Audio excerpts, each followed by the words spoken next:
This is the sixth and last of a series of 6 videos I'm making on dispatching and working the towers on my Transcon 4 layout.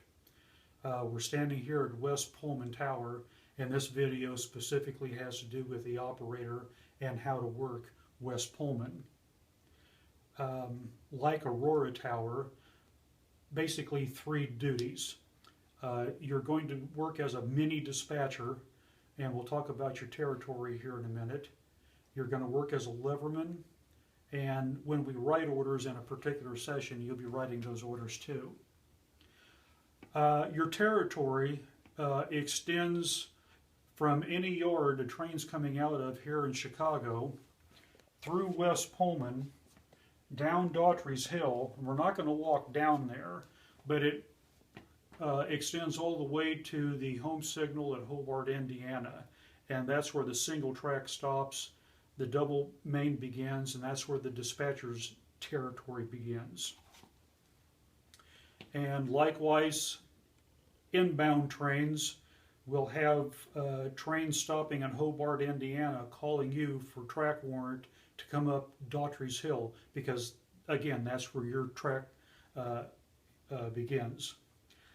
I'm going to kind of demonstrate what we have here at the tower, and coming through the wall, remember trains are under restricted speed, and I grabbed my old operating manual from operating rules from the old Norfolk and Western, and I'm going to read what restricted speed is. A speed that will permit stopping short of train, engine, obstruction, or switch not properly lined, and looking out for broken rail, but not exceeding 15 miles an hour. So if there's a train busting through here, you need to remind them that they're now under restricted speed. So here we come to switch number 1, and I've got numbers on all my switches, and this is going to help you when you're lining up switches, and we'll demonstrate that here in a few minutes. You have 4 possible routes going into Chicago. We'll talk about those in a moment. I say Daughtry's Hill is right behind us. It goes down to Fort Wayne and Hobart, Indiana, and coming up the hill, you're going to have to know where to line these folks into, because, like I just said, there's 4 possible routes. The first one is your passenger main, and that's for trains going to any mail train going over to 12th Street coach yard. This one is part of the station Y, and that'll lead them into the passenger station, so that's where all your passenger train goes. This track is the Built Railroad of Chicago, Maine, so any freight trains that are not Pennsylvania Railroad go on this track. And finally, all freight trains that are Pennsylvania Railroad, you'll funnel them into this track. Now, if you can't remember all of this, I have actually got a master train list of inbound trains, just like I do over at Aurora Tower. But it'll tell you each inbound train, where they're coming from, what railroad they belong to, and their destination here in Chicago. This is going to give you a good heads up and time to get lined up before they're even coming up the hill. Routes coming out of Chicago are very easy because they all funnel into your plant here at West Pullman, and after you give the track warrant for any outbound train in Chicago, in a few moments you'll see them creeping around the curve here at restricted speed, coming up to the home signals at your plant. And then you can either grant them permission to come through your plant or not.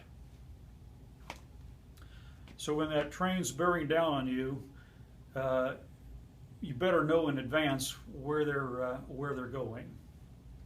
Let's talk about being a leverman here at West Pullman. I have 6 switches now under power. They're all numbered from left to right, 1 through 6, and they correspond with the little number cards that I have set around. You can't see them, but number 3 and 4 are over there. And to the right of the camera out of view is number 5 and 6. And of course here's 1 and 2. So these are the corresponding snap switches. Like the motors over at Aurora, West Pullman switches are also the Atlas snap switches. They only take a millisecond burst of electricity, and that's all you want to give them. These switches are the push button type though, they're not the toggles. So I'm going to demonstrate how they work so you don't burn the motors up. Say for example that I want to throw switch number 1 from the current position. I just take my finger, push the button over, and here it comes, the snap. Just a quick push. Don't hold down on it, it just takes a quick push and you should hear that switch snap. Once you get your route lined up, or you think you've got your route lined up, check the switches. It's very easy to get confused, make a mistake. I do it still, so I double check the routes that I've thrown. You'll also be working the Y for the 12th Street Coach Yard job, and there's 3 switches involved in that, number 2, 4, and 5. But there's a nice little diagram map that I've built here for you. So if you get confused on what switches to throw, they're all under the S code, S1, S2, 3, 4, 5, and 6.